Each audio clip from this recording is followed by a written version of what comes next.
स्वागत है आपका ज्ञानोदय पॉडकास्ट में। आज हम एक बहुत ही दिलचस्प किताब के कुछ अहम विचारों पर गौर करने वाले हैं।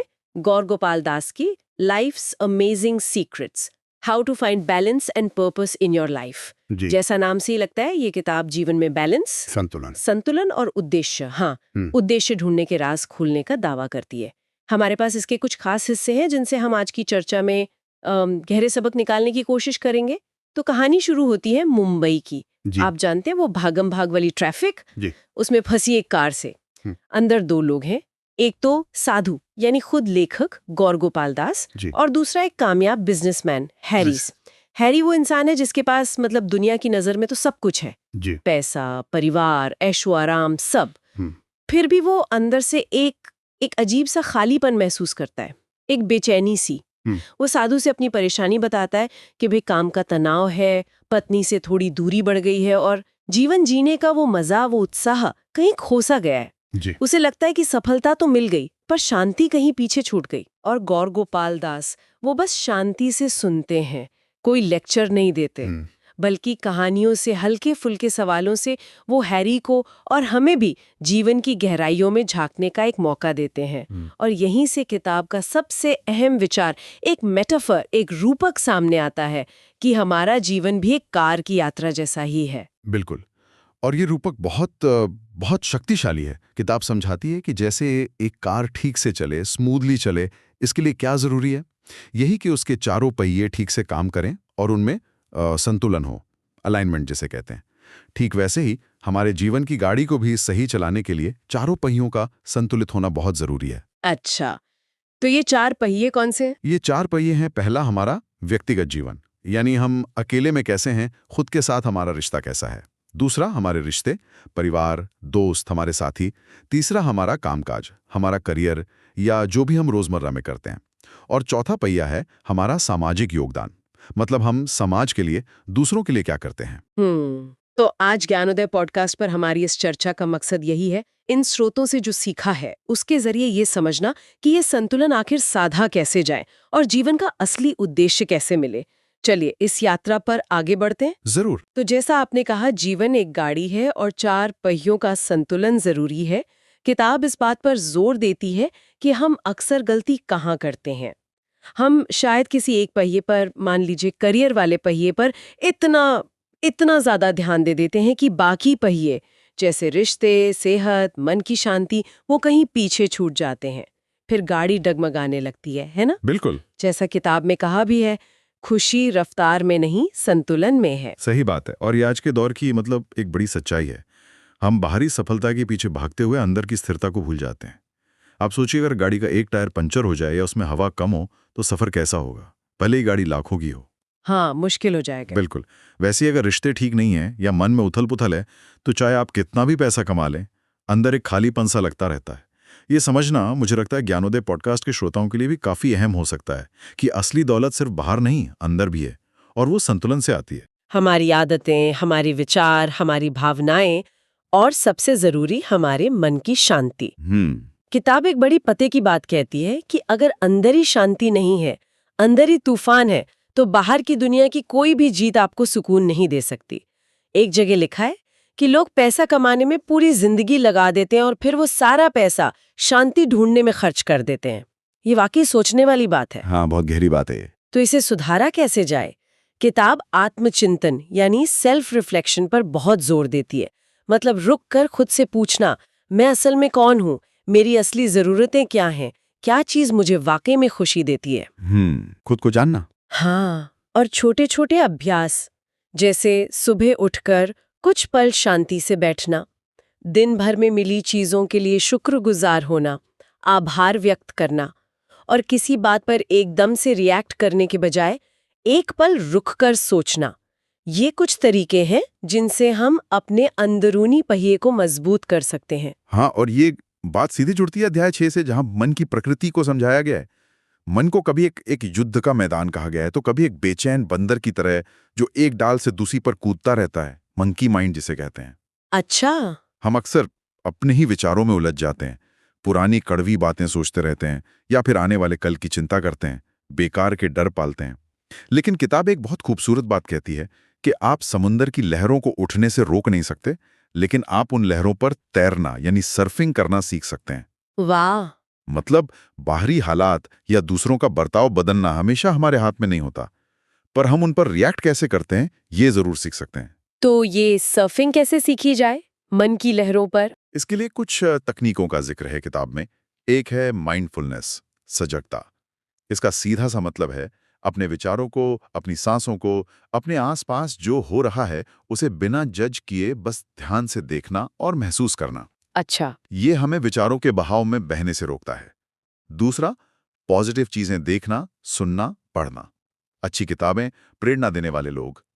और तीसरा, जो लोग या चीजें जैसे नेगेटिव खबरें या गॉसिप हमारी मानसिक शांति छीनते हैं, उनसे थोड़ी दूरी बनाना। ये सब हमारे व्यक्तिगत जीवन वाले पहिए में हवा भरने जैसा है ना? बिल्कुल, उसे मजबूत करने जैसा। ठीक है, ये हुई पहले पहिए की बात। अब आते हैं दूसरे और चौथे पहिए पर, रिश्ते और समाज में हमारा योगदान। दूसरा पहिया है रिश्ता। देखिए, हम इंसान अकेले रहने के लिए नहीं बने हैं। हमें प्यार चाहिए, अपनापन चाहिए, जुड़ाव चाहिए। जी बिल्कुल। किताब कहती है कि रिश्तों में प्रॉब्लम तब आती है जब हमारी उम्मीदें, एक्सपेक्टेशंस बहुत ज्यादा होती हैं और बातचीत, कम्युनिकेशन बहुत कम। हाँ, ये बहुत आम समस्या है। और एक बहुत अच्छी सलाह दी गई है, अपने साथी या करीबी को बदलने की कोशिश करने से बेहतर है उसे समझने की कोशिश करें। समझने की कोशिश, हाँ। इसमें ये भी कहा गया है कि रिश्ते महंगे गिफ्ट्स या बड़ी बड़ी बातों से उतने मजबूत नहीं होते जितने देखभाल के छोटे छोटे कामों से। जैसे किसी की बात ध्यान से सुनना, बिना टोके, बिना जज किए, छोटी मोटी गलतियों को दिल से माफ कर देना, दूसरों के अच्छे काम की सच्ची तारीफ करना। ये छोटी चीजें बहुत मायने रखती हैं। हाँ, ये छोटी चीजें ही रिश्तों वाले पहिए को स्मूथ चलाती हैं। किताब ये भी बताती है कि अहंकार मतलब ईगो और अभिमान, प्राइड, ये रिश्तों के सबसे बड़े दुश्मन हैं। बिल्कुल सही। ये चीजें अच्छे भले रिश्तों को खराब कर देती हैं। और फिर आता है चौथा पहिया, सामाजिक योगदान, यानी दूसरों के लिए, समाज के लिए कुछ करना, और वो भी बिना ये सोचे कि बदले में मुझे क्या मिलेगा। अच्छा। ये बात कहती है हम दूसरों को ऊपर उठाकर ही खुद ऊपर उठते हैं। इसके लिए जरूरी नहीं कि आप बहुत अमीर हों या आपके पास बहुत सारा खाली वक्त हो। हाँ, कई लोग सोचते हैं कि हम क्या कर सकते हैं। नहीं, ऐसा नहीं है। किसी के लिए प्यार से दो शब्द कह देना, किसी जरूरतमंद की थोड़ी सी मदद कर देना, या बस एक सच्ची मुस्कान, ये भी योगदान है। यानी ये सिर्फ पैसे देने के बारे में नहीं है। कतई नहीं। ये अपना समय देना है, अपनी एनर्जी, अपना कोई हुनर, अपना प्यार बांटना है। जब हम बिना किसी स्वार्थ के दूसरों के लिए कुछ करते हैं तो हम खुद को एक बड़े मकसद से जुड़ा हुआ महसूस करते हैं, और इससे दिल में एक ऐसी खुशी, एक संतुष्टि मिलती है जो शायद दुनिया की कोई दौलत नहीं दे सकती। ये चौथे पहिए को मजबूत करता है और हमारी जीवन यात्रा को मीनिंगफुल बनाता है। अगर ये पहिया कमजोर है तो गाड़ी भले ही तेज भागे, अंदर एक अधूरापन सा रह सकता है। दिलचस्प। अब बात करते हैं तीसरे पहिए की, और शायद ये वो पहिया है जिस पर आजकल सबसे ज्यादा फोकस रहता है हमारा, कामकाज, हमारा करियर। हाँ, अक्सर ऐसा ही होता है। किताब कहती है कि ज्यादातर लोग अपने काम से इसलिए खुश नहीं हैं क्योंकि वो इसे एक बोझ की तरह देखते हैं, सजा की तरह, उद्देश्य की तरह नहीं। लेखक 3 तरह के काम करने वालों का जिक्र करते हैं। पहले, जो सिर्फ मजबूरी में काम करते हैं, पैसे के लिए। दूसरे, जो कंपटीशन के लिए काम करते हैं, दूसरों से आगे निकलने के लिए। और तीसरे, वो जो योगदान देने के भाव से काम करते हैं, कुछ अच्छा करने के लिए। किताब के अनुसार ये तीसरे तरह के लोग ही सबसे ज्यादा खुश और संतुष्ट रहते हैं। सही बात है। कहानी में हैरी को भी यही लगता है कि जैसे जैसे उसका बिजनेस बढ़ा, उसकी शांति कम होती गई क्योंकि वो काम का असली मकसद भूल गया था। हाँ, और यहीं पर किताब के कुछ और जरूरी अध्याय जुड़ जाते हैं जो इस तीसरे पहिए को मजबूत करने में और हमारे काम के प्रति हमारा नजरिया बदलने में मदद करते हैं। जैसे अध्याय 10 बात करता है पॉजिटिव थिंकिंग की, सकारात्मक सोच की ताकत की। मन की तुलना एक बगीचे से की गई है। अगर आप इसमें अच्छे पॉजिटिव विचारों की बीज बोएंगे तो खुशी और सफलता के फल मिलेंगे। और अगर खाली छोड़ दिया तो खरपतवार उगाएंगे, नेगेटिव विचार। जैसे वो कहते हैं, आपका मन एक बगीचे की तरह है। तो इस बगीचे में अच्छे बीज कैसे बोएं, क्या तरीके हैं? किताब कुछ तरीके बताती है। पहला, माइंडफुलनेस का अभ्यास, जिसकी हमने पहले बात की। दूसरा, पॉजिटिव सेल्फ टॉक, मतलब खुद से अच्छी बातें करना, हौसला बढ़ाने वाली बातें। तीसरा, विजुअलाइजेशन, यानी मन में सफलता की तस्वीर देखना, अपने लक्ष्य को हासिल करते हुए देखना। और चौथा, जो बहुत जरूरी है, दूसरों से अपनी तुलना करना बंद करना, क्योंकि तुलना अक्सर जलन और दुख लाती है। हाँ, ये तुलना वाली बात तो बहुत सही है। बिल्कुल। इसके साथ ही अध्याय 7 आभार यानी ग्रैटिट्यूड के महत्व पर बात करता है। आभार एक तरह की, समझ लीजिए, मानसिक कसरत है। ये हमारा ध्यान उन चीजों से हटाता है जो हमारे पास नहीं है और उन पर लाता है जो हमारे पास हैं। जो है उस पर फोकस। हाँ, इससे मन में संतोष बढ़ता है। किताब कहती है आभार हमारे पास जो है उसे पर्याप्त में बदल देता है।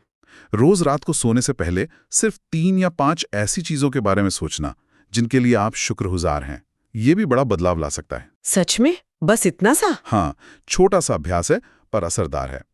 फिर अध्याय 8 उम्मीदों, एक्सपेक्टेशंस के बारे में चेतावनी देता है। इन्हें दुख का एक छिपा हुआ कारण बताया गया है। हम अक्सर लोगों से, हालात से बहुत ज्यादा उम्मीदें लगा लेते हैं और जब वो पूरी नहीं होती तो हमें निराशा होती है, दुख होता है। हाँ, ये तो होता है। किताब कहती है उम्मीदें पहले से तय की हुई निराशाएं हैं, प्री प्लान्ड डिसअपॉइंटमेंट्स। अच्छा, तो इसका समाधान क्या है? उम्मीदें ना रखे। समाधान है उम्मीदों को प्रशंसा, अप्रिसिएशन से बदलना।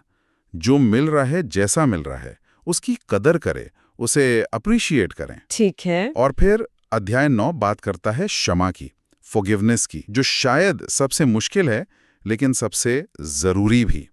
किताब कहती है कि माफ करना दूसरों पर कोई एहसान नहीं है, बल्कि खुद को आजाद करना है। खुद को आजाद करना कैसे? देखिए, किसी के लिए मन में गुस्सा या नफरत पाल के रखना, ये वैसा ही है जैसे आप खुद जहर पिएं और उम्मीद करें कि सामने वाला मरेगा। अरे बाप रे। हाँ, तो संदेश साफ है, इसलिए माफ ना करें क्योंकि सामने वाला सही था, बल्कि इसलिए माफ करें क्योंकि आप शांति के हकदार हैं। वाह। गुस्सा छोड़ देना कमजोरी नहीं, मन की असली ताकत है। बहुत बढ़िया। तो ये सारे पहलू, पॉजिटिव सोचना, आभार, उम्मीदों को मैनेज करना और माफ करना, ये सब मिलकर न सिर्फ हमारे काम वाले पहिए को बल्कि जीवन के हर पहिए को ठीक से चलाने में मदद करते हैं। बिल्कुल, ये सब आपस में जुड़े हुए हैं, एक का असर दूसरे पर पड़ता है। सही। अच्छा, अब आगे बढ़ते हैं 11वें अध्याय की ओर।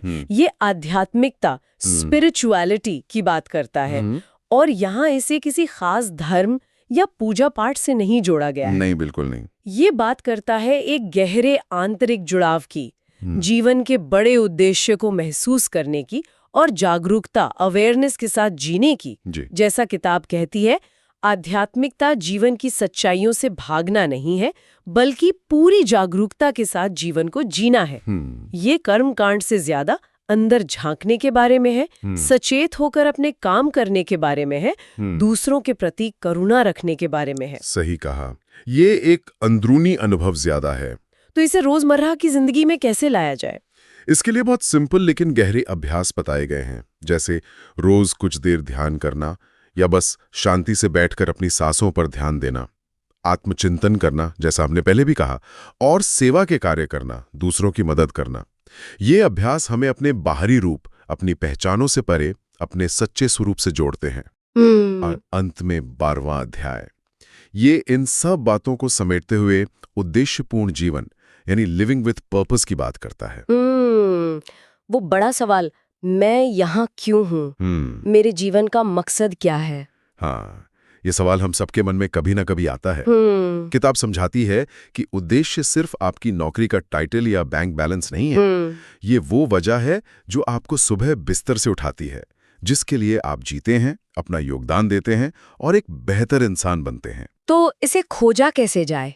कोई फॉर्मूला है? कोई एक तय फॉर्मूला तो नहीं है, लेकिन शुरुआत होती है आत्मजागरूकता से, खुद को समझने से। हाँ। अपनी रुचियां क्या हैं, मेरी क्षमताएं क्या हैं, मेरे मूल्य, मेरी वैल्यूज क्या हैं, ये समझना। फिर देखना कि इन चीजों का इस्तेमाल करके आप दूसरों की सेवा कैसे कर सकते हैं। जब आपके काम आपके मूल्यों से मिल खाते हैं, तब उद्देश्य मिलता है। अच्छा। किताब एक फर्क और बताती है, खुशी यानी हैप्पीनेस अक्सर बाहरी चीजों पर निर्भर करती है और वो आती जाती रहती है, लेकिन उद्देश्य से जीने पर जो गहरी संतुष्टि, फुलफिलमेंट मिलती है, वो ज्यादा स्थायी होती है, ज्यादा गहरी होती है। और मुझे लगता है ज्ञानोदय पॉडकास्ट का भी यही प्रयास है कि श्रोताओं को ऐसी गहरी समझ और विचारों तक पहुंचने में मदद मिले। हाँ, बिल्कुल। किताब का सार एक वाक्य में शायद यही है: जीवन संतुलन, कृतज्ञता, सेवा और जागरूकता की एक निरंतर यात्रा है। बहुत खूब। तो इस पूरी चर्चा को अगर हम समेटें तो मुख्य बातें क्या निकलती हैं? पहला तो ये कि जीवन रूपी गाड़ी के चारों पहिए, व्यक्तिगत जीवन, रिश्ते, काम और सामाजिक योगदान, इनमें बैलेंस साधना बहुत जरूरी है। हाँ, संतुलन सबसे पहले। दूसरा, सच्ची शांति और खुशी के लिए अपने मन पर काम करना होगा, जिसमें आभार, क्षमा, पॉजिटिव सोच और सजगता, ये सब अभ्यास मदद करते हैं। जी। तीसरा, रिश्तों की अहमियत को समझना और दूसरों के लिए कुछ करने की ताकत को कम नहीं आंकना चाहिए। सही। और चौथा, सिर्फ बाहरी सफलता के पीछे भागने के बजाय जीवन में एक गहरा उद्देश्य खोजना जरूरी है जो हमें संतुष्टि दे। बिल्कुल। और ये याद रखना भी जरूरी है कि ये सब बातें सुनने में तो अच्छी लगती हैं, पर असली बदलाव तभी आता है जब हम इन्हें अपने जीवन में उतारते हैं। ये कोई एक दिन का काम नहीं है, ये रोज का अभ्यास है। एक सार्थक और संतुलित जीवन एक मंजिल नहीं, बल्कि एक लगातार चलने वाली यात्रा है, ठीक उसी गाड़ी की तरह। सही कहा। तो जाते जाते हम अपने श्रोताओं के लिए एक सवाल छोड़ जाते हैं। अगर आप आज अपने जीवन की गाड़ी के चारों पहियों को देखें, आपका व्यक्तिगत जीवन, आपके रिश्ते, आपका काम और समाज में आपका योगदान, तो आपको कौन सा पहिया ऐसा लगता है जिसे इस समय सबसे ज्यादा ध्यान देने की जरूरत है? अच्छा सवाल है। और उस पहिए को थोड़ा और संतुलित करने के लिए आप आज या कल में कौन सा एक छोटा सा, बस एक पहला कदम उठा सकते हैं, इस पर सोचिएगा जरूर। और अगर आपको ज्ञानोदय पॉडकास्ट का ये एपिसोड अच्छा लगा हो तो इसे लाइक, शेयर और सब्सक्राइब जरूर करें।